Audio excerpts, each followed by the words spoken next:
স্বস্তি এসেছিল, তবে তা বেশি দিন টিকল না। ফের হরমুজ বন্ধের ঘোষণা করল ইরান। যুদ্ধবিরতি চুক্তি স্বাক্ষরের কয়েকদিনের মধ্যেই ফের হরমুজ প্রণালী বন্ধের ঘোষণা করল তেহরান। আর সেই ঘোষণার জেরে নতুন করে আতঙ্ক ছড়িয়েছে আন্তর্জাতিক তেল বাজারে। প্রশ্ন উঠছে, তবে কি যুদ্ধবিরতি শুধুই কাগজে কলমে? তবে কি আবারও সংঘাতের আগুনে জ্বলতে চলেছে গোটা অঞ্চল? আর তার অভিঘাত কতটা পড়তে পারে বিশ্ব অর্থনীতিতে? যদিও সেই ঘোষণা মানতে নারাজ আমেরিকা। তাদের দাবি, এখনও হরমুজের জলপথ খোলাই রয়েছে, দিব্যি জাহাজ চলাচল করছে। ইরানের যুগ্ম সামরিক কমান্ড খতাম আল আনবিয়া সদর দপ্তরের দাবি, আমেরিকা এবং ইসরায়েল যুদ্ধবিরতির শর্ত ভঙ্গ করেছে, আর সেই কারণে তারা হরমুজ প্রণালীতে জাহাজ চলাচল বন্ধ করার সিদ্ধান্ত নিয়েছে। তেহরানের সংবাদ মাধ্যমের দাবি, দক্ষিণ লেবাননে ইসরায়েলের সামরিক পদক্ষেপ এবং আমেরিকার ভূমিকার প্রতিবাদেই এই কড়া অবস্থান নিয়েছে তেহরান। অর্থাৎ যুদ্ধবিরতি থাকলেও যুদ্ধের অবসান হয়নি, এমন বার্তাই যেন দিতে চাইছে ইরান।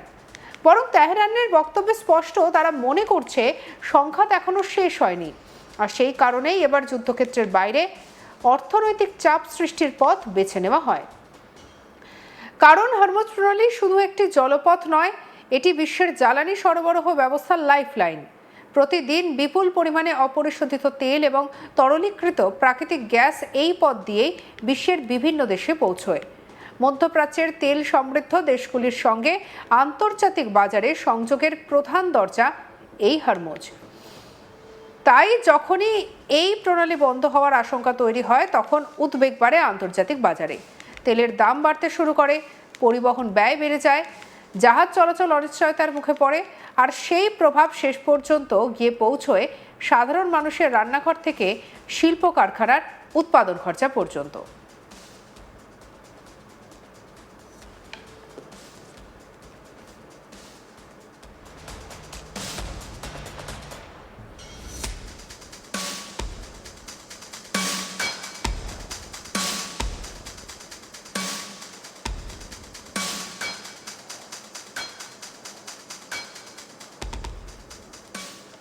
তবে ইরানের এই ঘোষণাকে এখনো বাস্তব বলতে বা মানতে নারাজ আমেরিকা। ওয়াশিংটনের দাবি, হরমুজ প্রণালী এখনো খোলা রয়েছে, জাহাজ চলাচল স্বাভাবিকভাবেই চলছে। আমেরিকার ভাইস প্রেসিডেন্ট জেডি ভান্স স্পষ্ট জানিয়েছেন, তাদের হাতে এমন কোনো তথ্য প্রমাণ নেই যা প্রমাণ করে যে হরমুজ প্রণালী কার্যত বন্ধ হয়ে গিয়েছে। এক আন্তর্জাতিক সংবাদ মাধ্যমে দেওয়া সাক্ষাৎকারে তিনি বলেছেন, ওয়াশিংটনের মধ্যস্থতায় হওয়া 14 দফা যুদ্ধবিরতি চুক্তি এখনো কার্যকর রয়েছে বলে তার বিশ্বাস। অর্থাৎ আমেরিকা এখনো পরিস্থিতিকে নিয়ন্ত্রণের মধ্যে রেখেছে বলেই তুলে ধরতে চাইছে। কিন্তু প্রশ্ন হলো, যদি সবকিছু স্বাভাবিক থাকে, তাহলে কেন এত কড়া ভাষায় হুঁশিয়ারি দিচ্ছে ইরান? তেহরানের বক্তব্য আরও উদ্বেগ বাড়িয়েছে, কারণ তারা স্পষ্ট জানিয়েছে এটি তাদের প্রতিক্রিয়ার প্রথম ধাপ মাত্র। পরিস্থিতির পরিবর্তন না হলে আরও কঠোর পদক্ষেপ নেওয়া হতে পারে।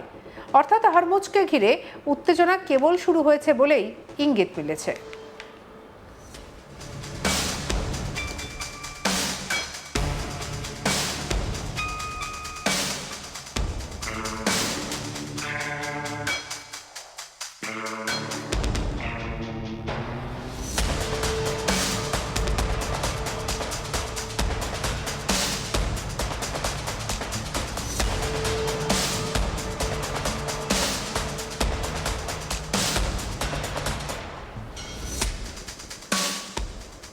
আন্তর্জাতিক কূটনীতিকের পর্যবেক্ষকদের একাংশ মনে করছেন, ইরান আসলে একটি কৌশলগত বার্তা দিতে চাইছে। সরাসরি যুদ্ধক্ষেত্রে না গিয়ে বিশ্ব অর্থনীতির সবথেকে স্পর্শকাতর জায়গায় চাপ তৈরি করার চেষ্টা করছে তেহরান। কারণ তারা জানে, হরমুজ প্রণালীতে সামান্য অস্থিরতাও বিশ্বজুড়ে বড় অর্থনৈতিক প্রভাব ফেলতে পারে। আর এখানেই তৈরি হয়েছে নতুন উদ্বেগ। কারণ সামরিক সংঘাত যতটা বিপজ্জনক, অর্থনৈতিক যুদ্ধ ততটাই ভয়াবহ হতে পারে।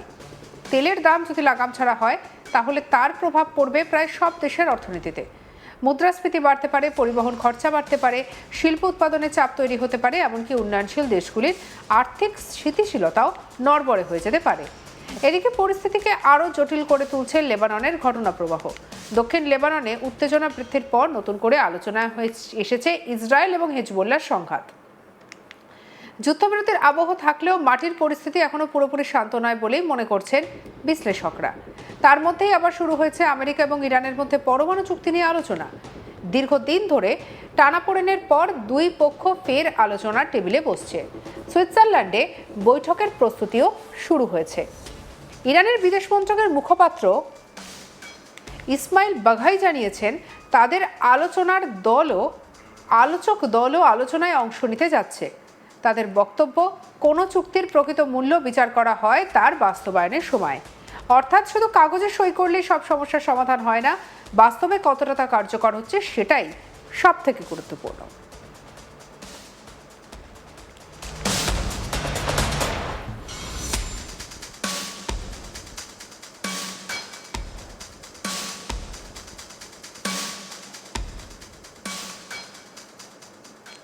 ইরানের রাষ্ট্রীয় সংবাদ সংস্থা IRNA জানিয়েছে, দেশটির প্রতিনিধিদের নেতৃত্ব দিচ্ছে পার্লামেন্ট স্পিকার মোহাম্মদ বাগির গালিবাফ। প্রতিনিধি দলে রয়েছেন বিদেশমন্ত্রী Abbas Araghchi, supreme national security কাউন্সিলের ডেপুটি সেক্রেটারি আলী বাঘেরি কানি এবং কেন্দ্রীয় ব্যাংকের গভর্নর আব্দুল নাসের হেম্মাতি। সুইজারল্যান্ডে পৌঁছানোর পর রবিবারে সুইস বিদেশমন্ত্রী ইগনাজিও ক্যাসিসের সঙ্গে বৈঠক করেন আরাকচি। এই বৈঠককে মূল আলোচনার আগে একটি গুরুত্বপূর্ণ প্রস্তুতি পর্ব হিসেবে দেখা হচ্ছে। অন্যদিকে পাকিস্তানের প্রধানমন্ত্রী শাহবাজ শরীফও রবিবার জুরিখে পৌঁছেছেন। তার সঙ্গে রয়েছেন পাকিস্তানের সেনা প্রধান আসিম মনির এবং উচ্চ পর্যায়ের প্রতিনিধি দল।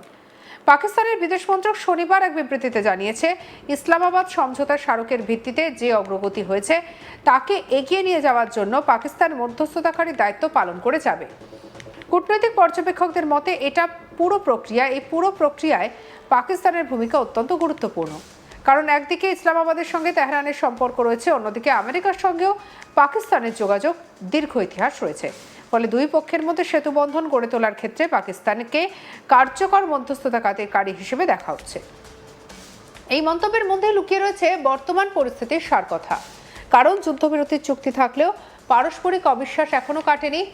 এক পক্ষ অন্য পক্ষকে শর্ত লঙ্ঘনের অভিযোগ করেছে, আর সেই অবিশ্বাসই নতুন সংঘাতের জন্ম দিতে পারে। বিশেষজ্ঞদের মতে বর্তমান পরিস্থিতি এক ধরনের শীতল সংঘাতের রূপ নিতে পারে, যেখানে সরাসরি পূর্ণাঙ্গ যুদ্ধ না হলেও রাজনৈতিক, সামরিক এবং অর্থনৈতিক চাপানোতর অব্যাহত থাকবে। আর সেই সংঘাতের অন্যতম কেন্দ্রবিন্দু হয়ে উঠতে পারে হরমুজ প্রণালী। কারণ ইতিহাস বলছে, মধ্যপ্রাচ্যের সংঘাত যখনই তীব্র হয়েছে তখনই হরমুজের গুরুত্ব বেড়েছে বিশ্ববাজারে। বিশ্বের শক্তিধর দেশগুলির নজরও গিয়ে পড়েছে এই সরু কিন্তু অত্যন্ত গুরুত্বপূর্ণ জলপথের উপর। তাই এখানে যে কোনো উত্তেজনা আন্তর্জাতিক কূটনীতিকে নাড়িয়ে দেওয়ার ক্ষমতা রাখে। আপনার কি মতামত জানাতে ভুলবেন না। সাবস্ক্রাইব করুন আজ তাক বাংলাকে।